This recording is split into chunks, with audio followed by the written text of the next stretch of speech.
Elle est institutrice, mais quand elle revêt sa burqa, elle se transforme en justicière.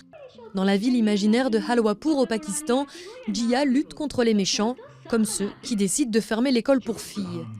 Derrière ce dessin animé, une star de la pop pakistanaise, Haroun. Il travaillait depuis presque 2 ans sur l'idée de Burqa Avenger quand Malala, une jeune militante pour le droit à l'éducation, a été attaquée par des talibans dans son bus scolaire.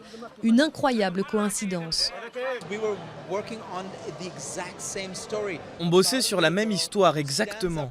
Une petite fille qui se dresse face aux méchants qui veulent fermer son école. Je n'avais jamais entendu parler de Malala avant. Mais là, c'était comme si la réalité imitait l'art, la création. Burqa Avenger, c'est un super-héros de dessin animé. Mais elle, c'est une super-héroïne dans la vraie vie.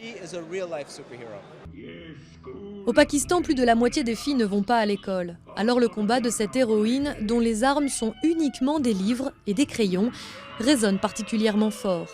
Ce premier dessin animé 3D 100% pakistanais reçoit déjà un accueil très chaleureux. Je l'adore. Pour les enfants du Pakistan, c'est une grande inspiration. Nous avions besoin d'un super-héros.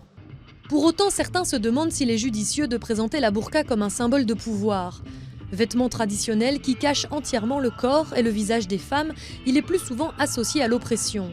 Mais les créateurs du dessin animé répondent que l'héroïne, non voilée, ne revêt son costume que lorsqu'elle le souhaite. Depuis que je suis tout petit, je suis fan de Batman. Moi, je suis Pashtun et ma grand-mère aussi. Et elle avait une burqa. Et quand j'étais petit, quand elle n'était pas là, on piquait sa burqa et on jouait à Batman.